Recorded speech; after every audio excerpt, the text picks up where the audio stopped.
Então, boa tarde para todos novamente. Vamos iniciar a nossa aula 4. Antes de iniciar essa aula, quero só lembrar com vocês rapidamente o que nós fizemos até agora. Nós definimos, primeira coisa que nós fizemos, definimos via epsilon e delta, né? Demos a definição exata do que é função contínua em um ponto P. Depois disso, nós definimos limite, certo?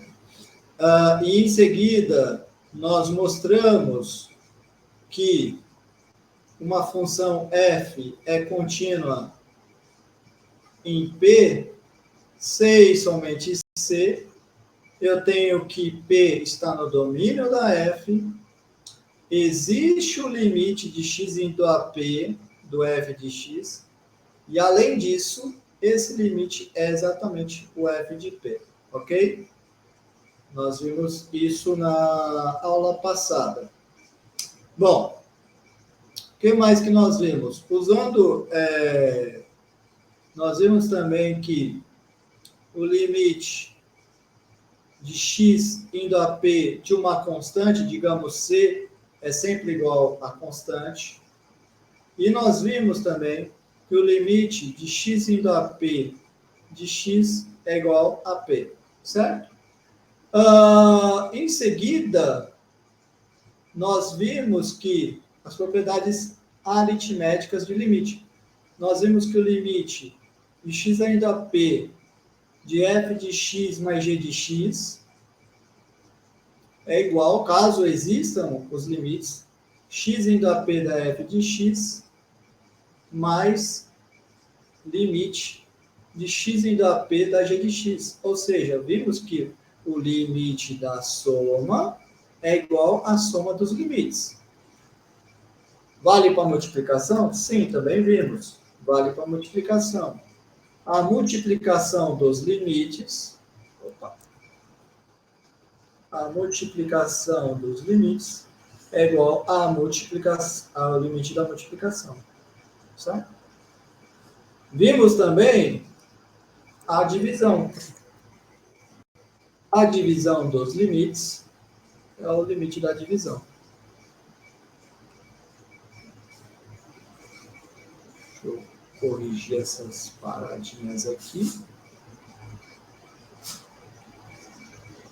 Então, esse cara aqui é igual a esse limite aqui, dividido por isso. Tudo bem? Só que aqui tem uma condição a mais, que é o limite do denominador tem que ser diferente do zero.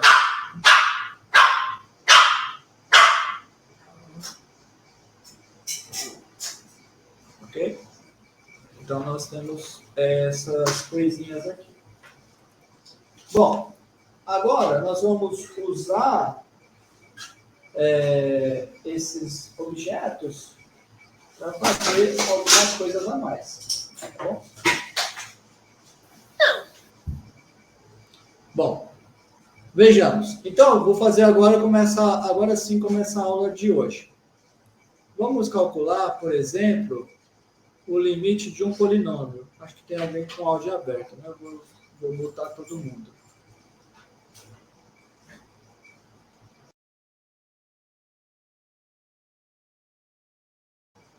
Esse negócio de multar todo mundo, eu não posso me esquecer de me desmutar. Muito bem, então vamos lá. Usando isso, eu posso mostrar, por exemplo, que toda função polinomial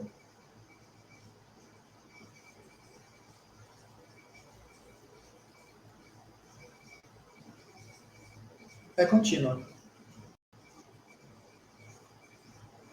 Como que eu faço para mostrar isso, pessoal? De fato. O que é uma função polinomial? Alguém sabe me dizer?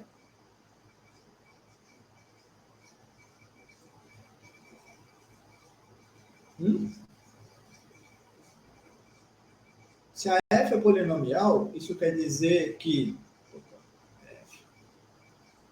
Isso quer dizer que f de x é igual a 0 mais a1x mais até a n x a n. Tudo bem? Então, isso quer dizer que vão existir a 0, a1 até a n, pertencente aos reais, tais que isso daqui acontece. Tá bom? Aí, como que eu faço para concluir que essa função ela é contínua? Bom, eu venho e aplico as minhas propriedades. Deste modo, eu vou ter que o limite. O que eu preciso fazer para mostrar que a minha função é contínua? Eu tenho que mostrar que, dado qualquer p, o limite de f de p com x indo a p vai para f de p, certo? O limite de f de x com x indo a p dá f de p. E é o que eu farei aqui. Então, eu venho e faço o limite de f de x, dado p, um cara qualquer dos reais, lembrando que os reais é o domínio dessa função, temos que esse cara aqui vai ser igual ao limite. Quem que é a f? A f é essa soma. Então, eu vou usar aquilo que eu falei, limite da soma é a soma dos limites. Então, vai ser limite da primeira parcela, não é a de a, mas sim a do zero, mais limite de x indo a p do a1x, mais até limite de x indo a p de an x a n, certo? Com isso, agora, então aqui eu usei limite da soma é a soma dos limites. Agora eu vou usar que o limite da multiplicação é a multiplicação dos limites. Então eu venho e faço esse cara aqui é igual, isso daqui eu vou colocar aqui, em cada uma dessas parcelas vai entrar um limitezinho aqui, certo? Então vai entrar um limitezinho ali na última parcela também. Tudo bem? Agora eu uso os exemplos. Esse primeiro limite aqui é limite de constante, é a própria constante. Mas esse daqui é constante, é a própria constante. Esse daqui é o P. E eu faço isso em cada parcela. Consequentemente, eu vou ter aqui AN, PAN. Horas. Mas olha a expressão da F. Esse cara, então, é exatamente a F aplicada em P. Portanto, eu acabei de concluir que a minha função f é contínua.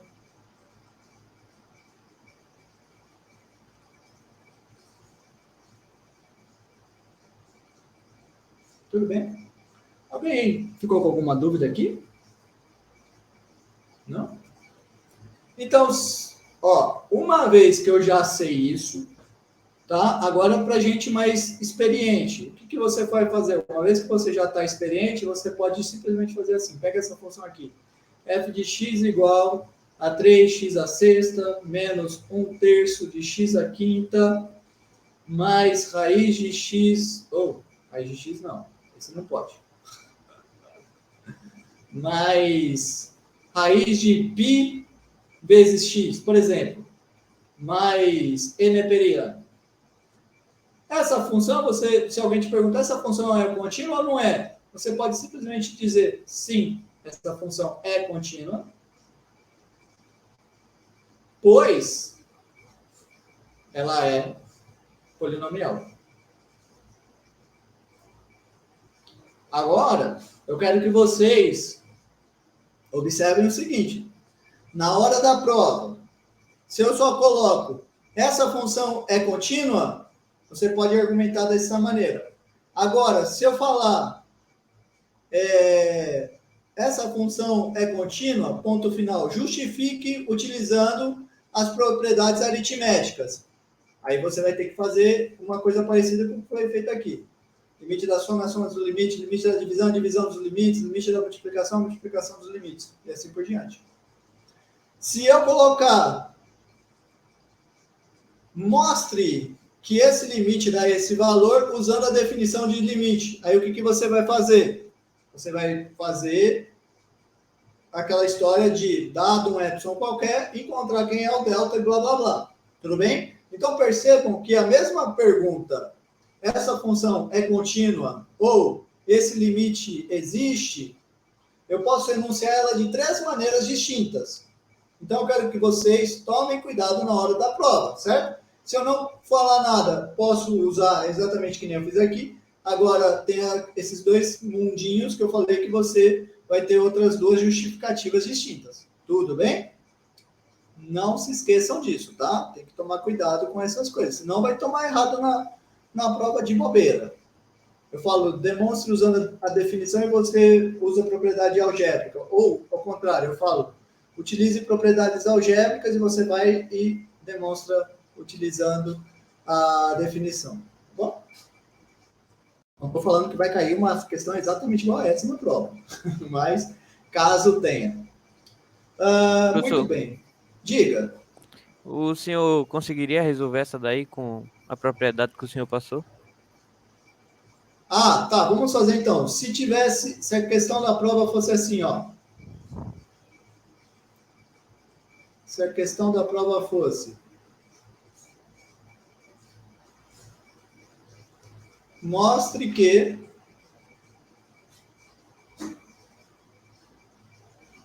esse cara aqui é contínua.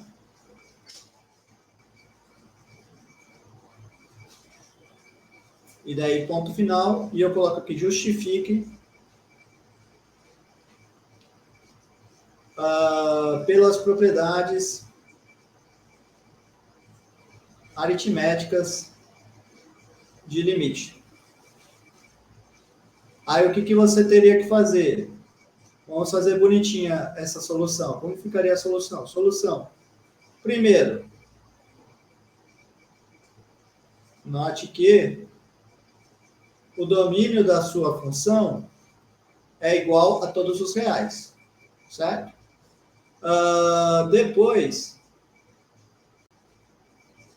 note que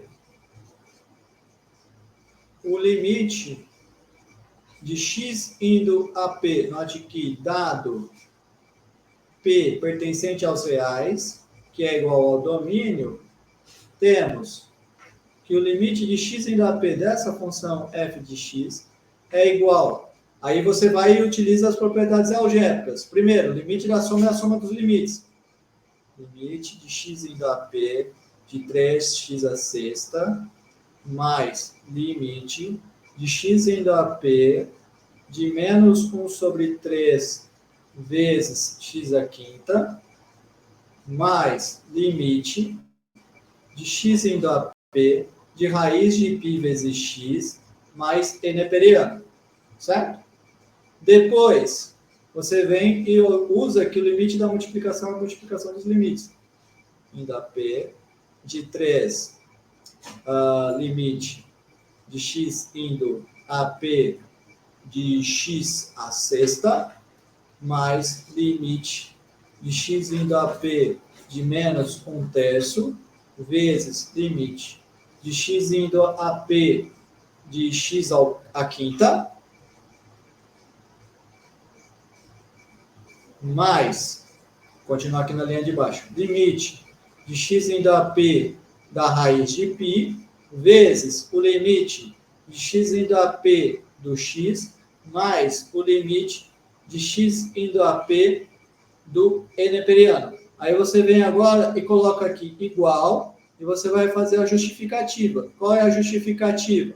Limite de x indo a p de constante é igual a constante para todo constante real, e o limite de x indo a p de x a n é igual a p a n para todo n natural.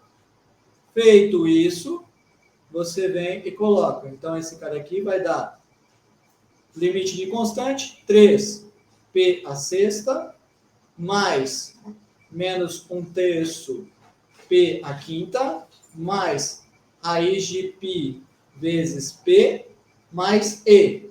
Aí, para terminar, você faz, esse cara aqui é 3p a sexta, menos 1/3 p a quinta, mais raiz de πp, mais e. E esse cara é exatamente o f de p. Portanto, f é contínua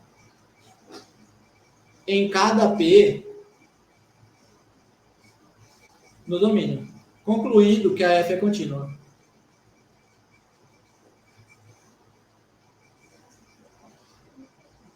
Professor, Diga. basicamente usou só a propriedade e a definição que foi dada, né? Basicamente, o que foi usado aqui são as propriedades algébricas e esses dois limites que eu indiquei aqui. Certo? Só isso. Então, esse daí seria um tipo de exercício de verifique se a função é contínua. Ô, professor, ainda tem algum outro caso ou só esses dois mesmo? De tipos de exercício? Não, foi o que eu falei. Tem esse daqui que é direitinho, tem esse daqui que você pode desmembrar os limites, e tem aquele que eu falei antes, nas primeiras aulas, que é usando o epsilon e delta. Tá? Esse de usando epsilon e delta eu já fiz bastante exemplo, né? Então por isso que eu não vou fazer mais um. Mas de fato desse tipo que eu acabei de fazer, não tinham tantos exemplos, então por isso eu resolvi fazer. Muito bem. Agora, eu quero fazer mais um exemplo. Desses exemplos grandes, certo? Observa que, na verdade, esse exemplo aqui, ó, que eu acabei de fazer, ele está contido nesse, certo? É apenas exatamente esse exemplo aqui, trocando as letras por números, tá bom? Mesma coisa eu vou fazer nesse cara. O exemplo é o seguinte. Toda função racional é contínua. Alguém sabe me dizer o que é uma função racional?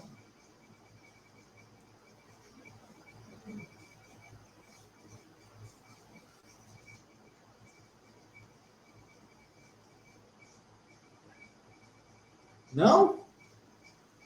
Uma função racional é toda função que se escreve como divisão de dois polinômios. Certo? Então, para a função f ser racional, então, existem p e q funções racionais, polinomiais,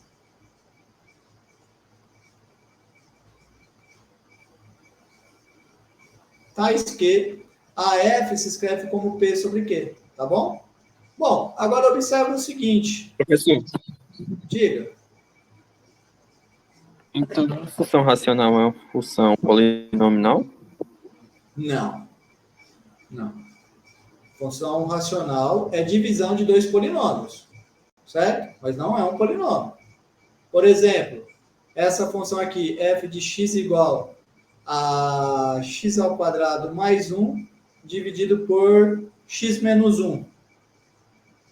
Ela não é um polinômio, mas ela é racional, porque ela é divisão de dois polinômios. Tá bom?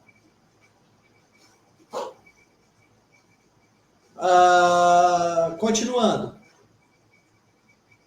Como que eu faço para verificar se essa função aqui ela é contínua? Primeira coisa,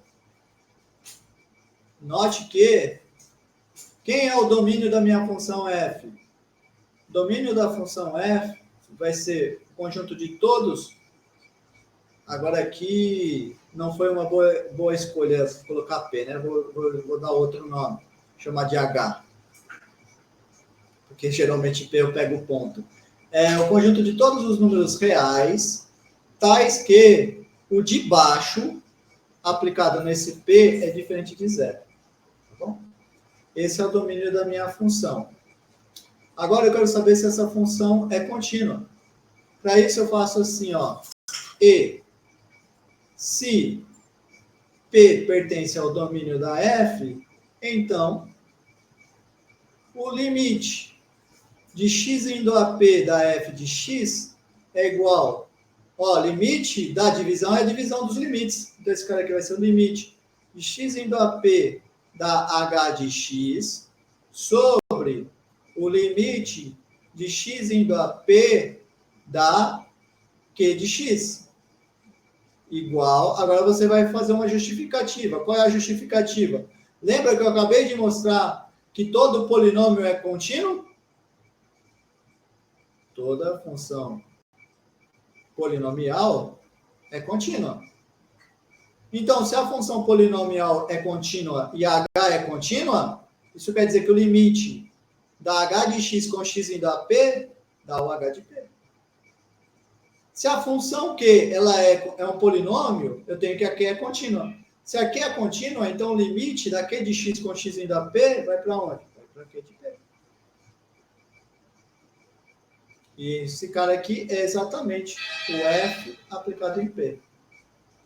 Desta maneira, novamente, eu acabei de concluir, portanto, essa f é contínua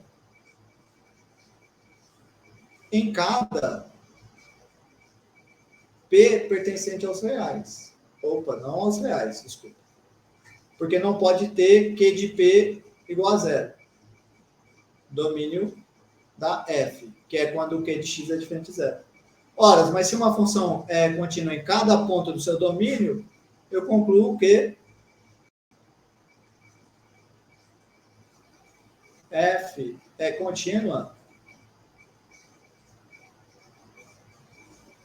É contínua. Tá bom? Alguma dúvida aqui?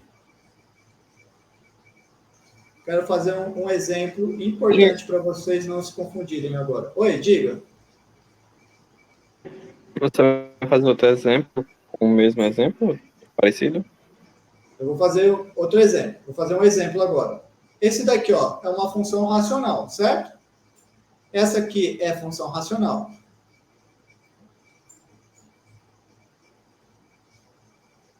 Por quê? Porque ela é divisão de dois polinômios. O polinômio 1 e o polinômio x mais 1, certo? Por isso ela é uma função racional. Logo, pelo que nós fizemos acima, f é contínua. Todo mundo concorda comigo? Certo? A f é uma função contínua. Porque o que é ser contínua? É ser contínua em todos os pontos do seu domínio. Eu acabei de mostrar isso. Agora, faço uma pergunta para vocês. Pergunto. F é contínua em menos 1?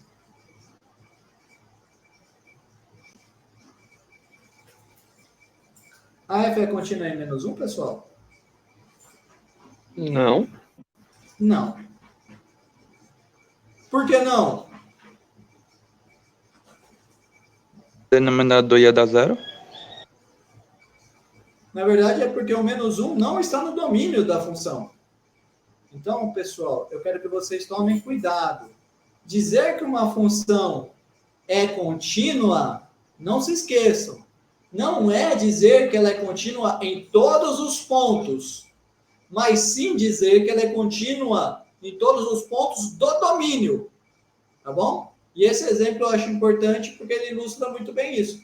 Essa função, ela é contínua porque ela é contínua em todos os pontos. Mas ela não é contínua no menos 1, porque o menos 1 não está no domínio da função. Entenderam a diferença dessas duas coisas?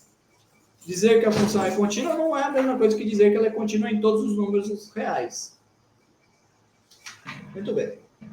Professor, no caso, Diga. você especificou que o domínio da função é diferente de zero. Não. O domínio da função... Quando eu escrevo uma função dessa maneira, sempre o domínio dela é o conjunto, maior conjunto de x, aonde faz sentido eu escrever isso. Se o x é igual a menos 1, não faz sentido eu escrever isso. Por isso o menos 1 não está no domínio. Entendeu? Então eu não especifiquei o domínio. O que eu fiz aqui foi usar a nossa convenção. Qual convenção? que toda vez que eu escrevo a função desta maneira, eu estou dizendo que o domínio dela é o maior conjunto de números reais, onde essa expressão faz sentido ao substituir esse x por esse número real qualquer. Ficou claro? Ficou. Muito bem. Seguindo, então. Eu queria ter tempo para fazer isso, mas não vou ter tempo, então vou deixar de exercício para vocês verificarem essas coisas. 2 exercícios que eu acho muito legais. Muito legal mesmo. E motivo muito que vocês tentem fazer eles. Principalmente para fixar a ideia de limite por definição. Aquela coisa de para todo epsilon existe um delta, blá, blá, blá. O primeiro é mostrar que se a minha função f de x vai a zero quando o x vai a p, então o limite do módulo da f de x também vai para zero quando o x for para p. Tá bom? E um outro exercício que eu acho interessante é limite, mostrar que o limite mostre que, né? Vamos fazer as coisas direito. Mostre que o limite de x indo a p de f de x é igual a L, C e somente C. O limite de x indo... X não, vou mudar o nome. Vou chamar de H. H indo a zero da f de P mais H é igual a F. Tá? Esse daqui tem uma maneira de você lembrar como que ele funciona, que é a seguinte. Eu vou escrever aqui, depois vou apagar, porque eu não quero que fique registrado isso, apesar de ficar registrado no vídeo. E aquela coisa, tem coisa que você não pode escrever em todo canto. Você não pode escrever nem falar em todo canto, porque você se queima, tá? Mas essas coisas às vezes te ajudam a lembrar do que está acontecendo. Basicamente, o que está acontecendo aqui é, eu defini um novo H, defini um H que é x menos P. Se H é x menos P, observa que então x é igual a P mais H. Por isso que aqui eu tinha x e agora aqui eu tenho P mais H, certo? Outra coisa interessante a se dizer é o seguinte, se x vai para P, então, vamos pensar assim, limite de x indo a P do meu H. Mas quem é H? H não é x menos P? Ora, para onde que vai esse cara aqui? Limite da soma, a soma dos limites, vai para P menos P, que dá zero. Por isso que nesse momento aqui eu tinha x indo a P, ó, x indo a P, x indo a P. E aqui eu tenho zero, porque esse cara vai para zero. Ou seja, quando o x vai para P, o H vai para zero. Entendeu? Então, essas coisas podem ser úteis para você lembrar essa ideia, tá bom? Joia, eu vou apagar essas coisas, que nem eu disse, são coisas úteis para lembrar, mas não são tão bacanas para mostrar para a galera que você está lembrando ao escrever isso. Isso eu vou apagar. Muito bem. Seguindo. Então, fica esses 2 exercícios para vocês fazerem. Agora vamos fazer um resultado muito importante, que é a conservação de sinal. Eu estou na dúvida se eu já não fiz isso, mas de todo modo eu vou fazer. Conservação de sinal. O que me diz a conservação de sinal? Se eu pegar uma função de modo que x indo a p de f de x é igual a L e L é maior do que zero, então vai existir um delta maior do que zero, tal que para todo x pertencente ao domínio da f, interseção com intervalo p menos delta, p mais delta,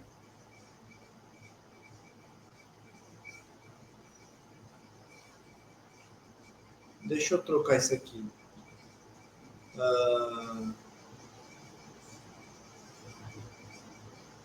Não, tá bom. Deixa eu deixar assim. Tal que x estar aqui implica... Então, para ficar melhor a fase, eu vou tirar esse para todo. X estar aqui implica em módulo de f de... Isso aqui implica em f de x ser maior do que zero. Que, em outras palavras, é o seguinte. Eu tenho aqui a minha função. Eu sei que quando eu estou me aproximando do P, eu estou aqui para cima do zero. Aí o que acontece vai ter uma vizinhança do P, onde dentro dessa vizinhança todo mundo ainda está para cima do zero. Tá bom? Para fazer isso é muito simples. Eu estou na dúvida se eu fiz ou não. Eu acho que eu já fiz. Eu acho que eu fiz para contínua. E aqui para limite vai ser a mesma coisa, tá? Então eu vou deixar como exercício. Se precisar, se alguém não entender, me avisa que daí eu faço. Tá bom? Muito bem. Eu queria falar dessas coisas mais rápido para a gente entrar logo no assunto mais importante da aula de hoje. Que é o limite lateral.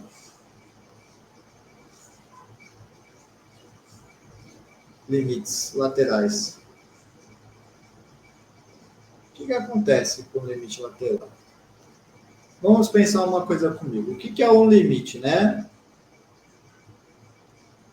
Se eu tenho minha função fazendo uma coisa assim, ó, por exemplo, mesmo que no ponto P eu esteja aqui para cima ou para baixo, eu tenho que o limite da minha função vai ser esse valor L. Porque quando eu estiver me aproximando, o x se aproximando do P, eu vou ter que a minha f de x vai estar se aproximando do L. Mas observa uma coisa curiosa. Por exemplo, esse cara aqui, ó.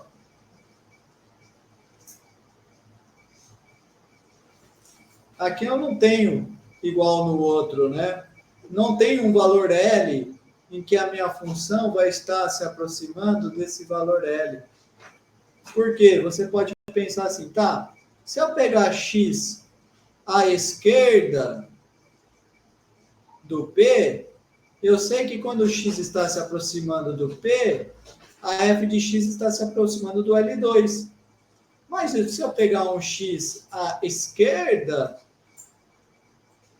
fazendo o x se aproximar do P, a f de x vai estar se aproximando do L1, certo? Então, eu teria, de um lado, se aproximando de um valor e de outro, se aproximando do outro. E como vocês se lembram, eu tenho a unicidade dos limites, certo? Então, não seria esperado que esse limite existisse, tá bom? De todo modo, isso meio que nos motiva a pensar numa coisa que é um conceito de se aproximar o x do P à esquerda, então vou estar fazendo a f de x se aproximar de alguém. Se aproximar a f de o x de P pela direita, então o f de x está se aproximando de alguém. Tá bom? E é isso que nós faremos agora. Esses caras são o que nós chamamos de limites laterais.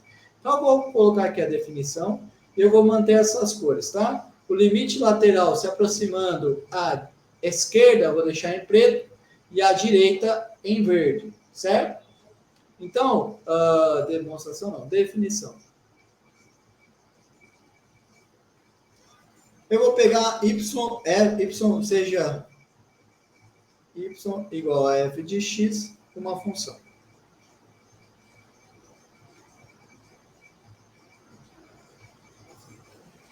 Vou deixar essa partinha azul. Aí eu vou fazer o seguinte. Definimos. Não, vou fazer assim, ponto final. Agora nos outros itens eu vou definir.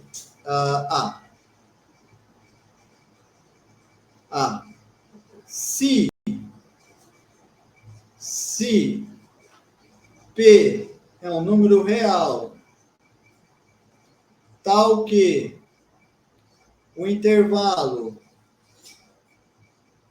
A até P está contido no domínio da F para algum A. Por que eu estou fazendo isso? Ó, o que eu estou com vontade de definir? Estou com vontade de definir isso aqui. Não importa o que acontece à direita do P, apenas à esquerda do P.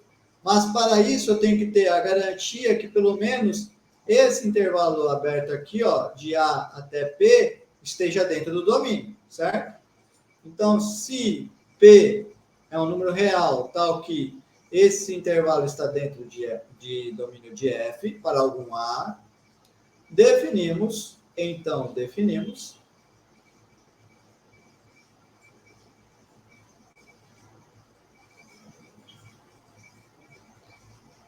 o limite lateral à esquerda de x indo a P da f de x, sendo igual a um valor L, C e somente C, aí a ideia é igual a antes, certo? Para todo epsilon maior do que zero, existe um delta maior do que zero, tal que, lembra que antes a gente fazia assim, ó, se x está entre P menos delta, P mais delta, então o módulo de f de x menos L é menor do que epsilon. Nós fazíamos isso antes. Só que agora, de novo, olha aqui o desenho acima. Não me importa valores x à direita do P. Então, nesse intervalo, eu não preciso vir até aqui no P mais delta. Basta eu parar no P. Se não preciso ir até o P mais delta, parar no P, então eu venho aqui, ó, e esse cara aqui, eu faço assim, indo até P, certo? Esse é o limite lateral. Faltou uma coisa aqui importante. Lateral à esquerda. Então, eu vou colocar aqui um sinal de menos. Aí você fala, por que menos? Por que menos? Pensa na reta real. Quem está à esquerda do zero é negativo. Quem está à direita do zero é positivo. Isso justifica essa nomenclatura de menos e mais. Tudo bem? Joia. Agora eu vou definir, então, o limite lateral à direita. Como seria a direita? Mesma coisa. Agora eu tenho aqui o meu P, que está se aproximando desse L. Então, vamos lá. Eu vou, inclusive, copiar. Vamos copiar, porque é exatamente igual. Então, agora é o item B. O que vai acontecer aqui? Aqui tem uma diferença. Ó, agora, nesse, eu estou interessado com P dentro desse intervalo aqui. Então, eu vou mudar aqui. Eu vou colocar aqui de P até um B, certo? Para algum B. Eu falei que eu ia mudar a cor disso, né? Ficar tudo verde, então vamos deixar verde. Tudo verde. Certo. Para algum B. Então, eu tenho esse cara aqui. Lembrando, novamente, lá no cálculo dos limites sem ser os laterais, eu tinha x, pegava x aqui. Agora, não me importa mais o que acontece com o x atrás do P. Basta eu parar, então, aqui em P, certo? por isso eu vou ter esse cara aqui. Essa é a definição de limite lateral à direita. Então, agora não é menos mais do que mais. Tá bom? Então, você tem aqui a definição de limite lateral à esquerda e à direita. Alguém tem alguma dúvida? Só um instante.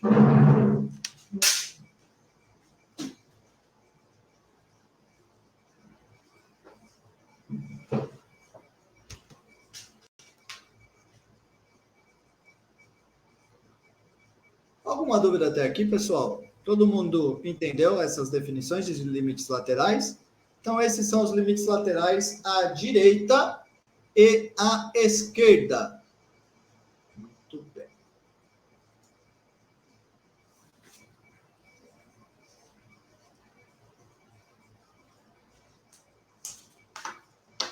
Agora eu quero fazer uma observação importante.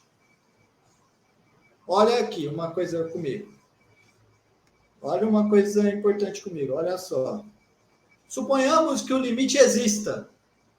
Qual é a diferença entre existir o limite num todo, que a gente pode chamar, inclusive, de limite global, para fazer a diferenciação dos laterais? Qual é a diferença do limite global com o limite lateral? A diferença é... A cachorra hoje está aqui, tá. Vamos só mais um.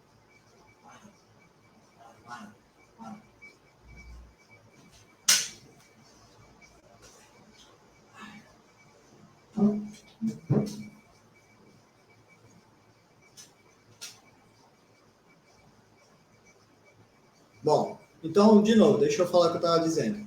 Olha só, observa uma coisa comigo. Qual a diferença desses dois tipos de limites laterais aqui com o limite global que eu fazia antes? É que aqui parou no P e o outro ia até o P mais delta. Esse aqui parou no P, o outro ia até P menos delta, certo? Então, com isso, você vê direto que se o limite global existir, então os limites laterais existem, tá bom? Isso é uma consequência direta. Então... Como, professor? Pode repetir? Eu vou escrever o que eu falei. Tá certo.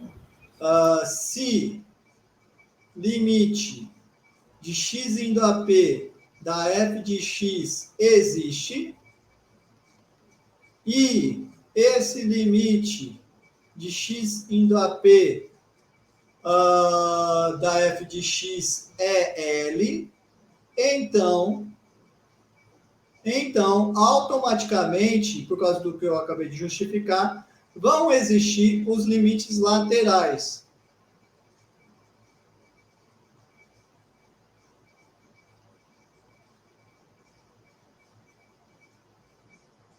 Tá bom?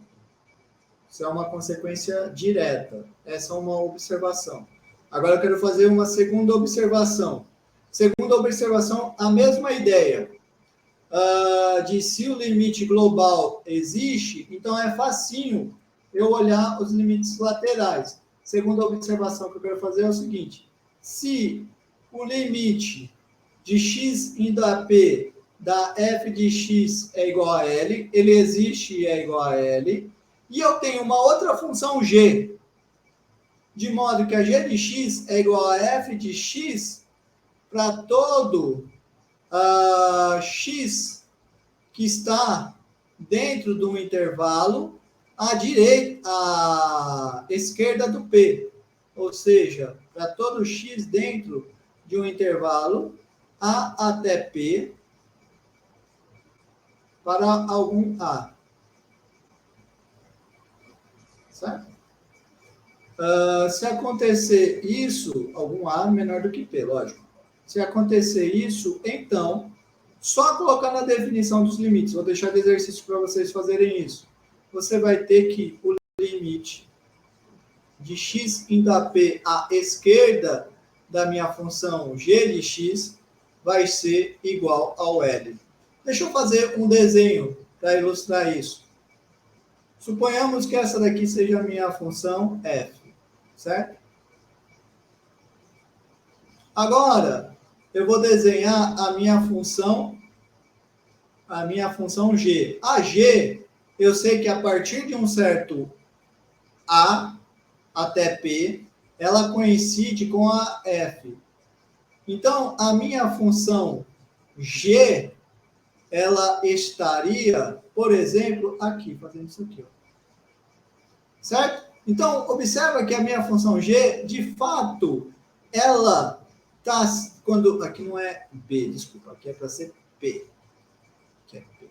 Então, observa que a minha função G, ela tem exatamente essa propriedade. Quando o X está se aproximando do P, então a G de X está se aproximando do L, uma vez que a minha função F se aproxima do L. E a G faz isso, tá bom?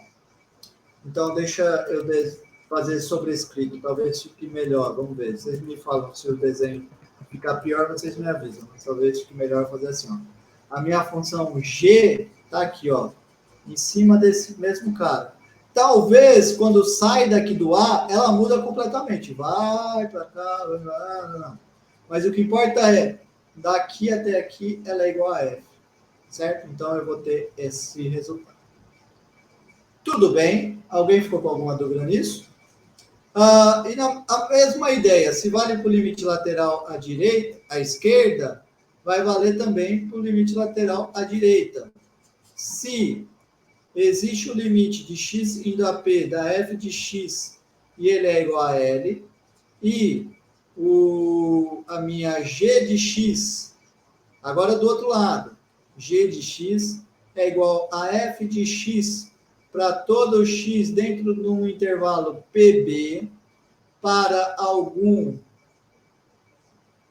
B que tem que ser maior do que P, então eu terei que o limite de x indo a P à direita da minha G de x é igual a L, tá bom? É a mesma coisa desse desenho de cima, só que agora rebatido para o outro lado. A direita do P e não mais a esquerda do P, que era P. Tudo bem? Joia. Vejamos, então, agora um exemplo onde eu vou usar essas coisas. Exemplo.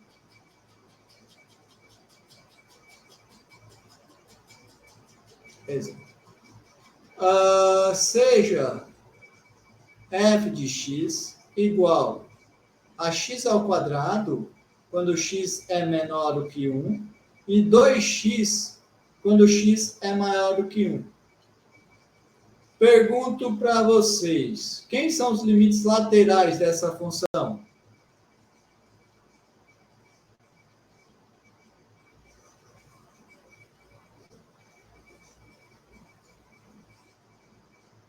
Vou começar à esquerda. Quem é o limite lateral à esquerda, pessoal? Eu vou usar a observação que eu fiz acima. Observa que a minha f de x, ela é igual a x ao quadrado para todo x dentro do intervalo de menos infinito até 1. Olha na observação 2. Ó.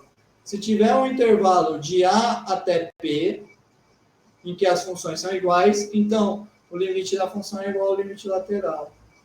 Ora, então esse limite lateral vai coincidir com o limite de x indo a 1 da função x ao quadrado. Porque a f de x é igual a x ao quadrado quando está à esquerda do 1. Tudo bem? E esse limite nós calculamos. Nós vimos que é 1 ao quadrado, que é exatamente igual a 1. Tudo bem?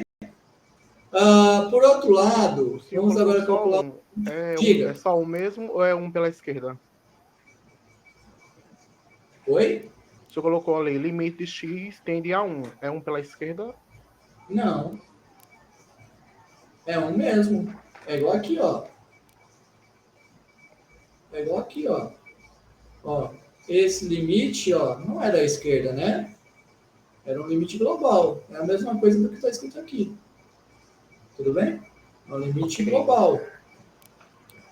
Eu estou usando direto essa observação. Muito bem, então essa é a justificativa. Agora, eu vou calcular o limite à direita da minha f de x. Para isso, agora, eu observo que a minha f de x ela é igual a 2x quando o x está no intervalo de 1 até mais infinito. Agora, novamente, quando o x está à direita do 1, a f de x é igual a 2x. E eu sei que existe o limite de x indo a 1 do 2x. Então, esse limite vai ser exatamente igual ao limite da 2x. Por isso, esse cara vai ser a mesma coisa do que 2 vezes 1, que é igual a 2. Tudo bem? Agora, eu pergunto para vocês.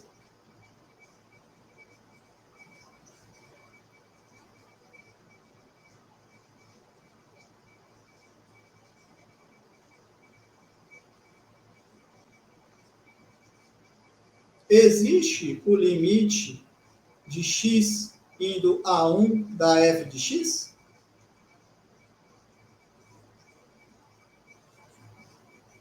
O que vocês acham? Alguém tem um palpite? Não, porque os limites laterais são diferentes. Exatamente. Olha aqui a observação 1. O que falou na observação 1? Se existir o limite, então o limite lateral existe e é exatamente igual ao limite. Então, uma consequência da observação 1 é que se os limites laterais são distintos, então o limite global não existe, tá bom? Então, eu vou fazer, antes de responder essa pergunta, eu vou fazer o seguinte, ó. Eu vou fazer essa observação que eu acabei de fazer. Observação 4. Pela observação 1, temos que, se existir o limite lateral da f de x à esquerda e existe o limite lateral de x indo a p à direita da f de x e eles são distintos,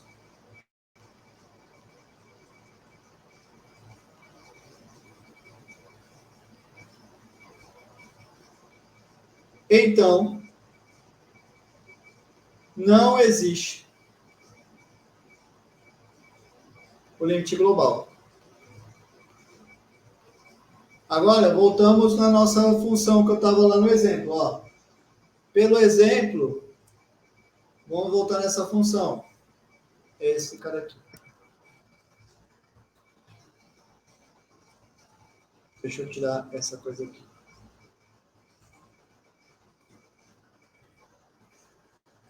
Voltando nesse exemplo. Note que o limite lateral à esquerda do 1, da minha função f de x, deu igual a 1. 1 é diferente de 2. E 2 é o limite de x indo a 1 à direita da f de x. Como os limites laterais são distintos, assim, pela observação acima,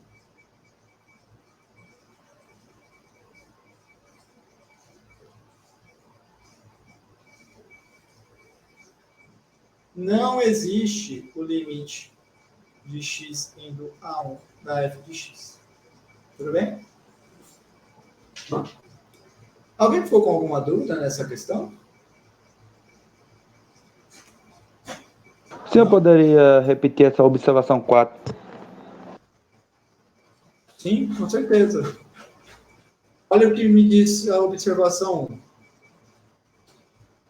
Se o limite global existe, e ele é igual a um valor L, então os limites laterais existem e são iguais a L, certo? Agora, o que eu vou fazer? Suponhamos que os limites laterais são distintos. Se os limites laterais são distintos, aonde eu estou? eu estou na negação dessa hipótese, dessa tese, desculpa.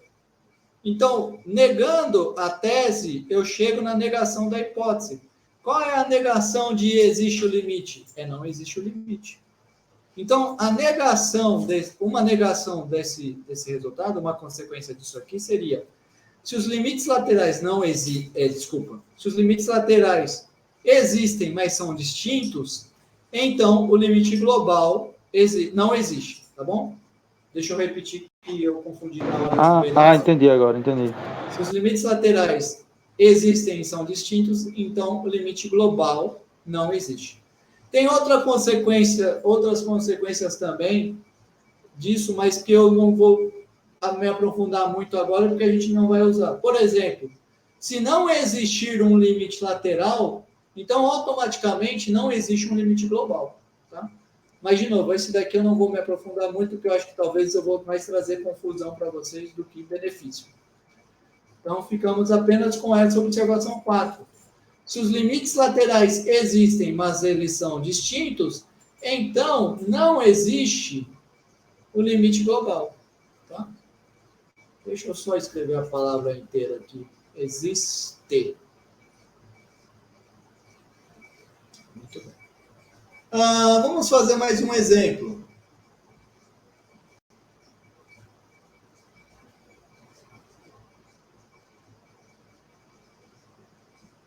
Esse exemplo aqui. Existe o limite de x indo a zero na minha função f de x? O que vocês acham?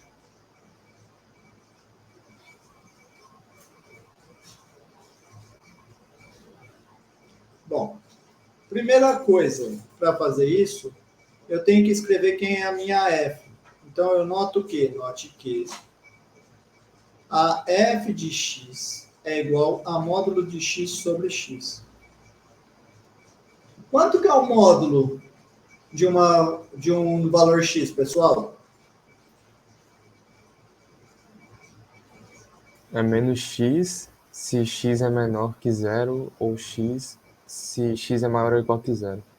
Muito bem. Então, eu vou colocar aqui menos x sobre x quando o x é menor do que zero. Mas eu vou mudar esse menor do que zero por estar no intervalo de menos infinito até zero. E observa que isso daqui vai dar, então, menos 1. Tá bom? Por que eu não coloquei indo até o zero? Porque no zero eu tenho um problema, né? Eu tenho um problema porque eu não tenho divisão por zero. E eu vou ter que a f de x é igual a módulo de x sobre x. Vai ser igual. Agora eu vou pegar quando o x está no intervalo de 0 até mais infinito. Nesse intervalo, o módulo de x é igual a x sobre x, que é igual a 1. Agora eu venho e faço o seguinte. Vou dar um nominho para essas coisas. Eu vou chamar essa primeira expressão de estrelinha. Não sei se vocês já perceberam, mas estrelinha e duas estrelinhas são coisas que eu uso bastante. Então, quer dizer, minha criatividade é muito grande em dar nome para as equações. Sempre vai ser estrelinha ou duas estrelinhas. Enfim, o que vai acontecer? Deste modo, por estrelinha, quem vai ser o limite lateral à esquerda da minha f de x? Ora, a minha f de x, quando o x está à esquerda do zero, ou seja, está no intervalo de menos infinito até zero, é menos 1. Então, esse aqui vai ser o limite de x indo a 1 na função menos 1. E esse cara é exatamente igual a menos 1. Agora, eu vou usar duas estrelas. E por duas estrelas, eu vou ter que o limite de x indo a 1 à direita da f de x é igual, ora, de 0 até mais infinito, a minha função f é 1. E esse cara aqui, então, dará 1. 1 é igual a menos 1? Não. Então, como um é diferente de menos 1 e ambos são limites laterais, temos que não existirá o limite de x indo a 1 da f de x, certo? Então, eu queria, antes de continuar, eu queria lembrar uma coisa que eu deveria ter falado antes. Lembrei de uma coisa que eu deveria ter falado antes. Lembra que em algum momento na aula passada alguém falou assim para mim, professor, mas o senhor só está fazendo limite quando existe. Então dá a entender que parece até que todo limite existe. O senhor poderia fazer um exemplo que não existe? Aí eu falei, calma, a gente vai fazer daqui a pouco bastante exemplo que não existe. Só que, para ficar mais fácil, eu vou apresentar para vocês uma ferramenta. Então, qual é a ferramenta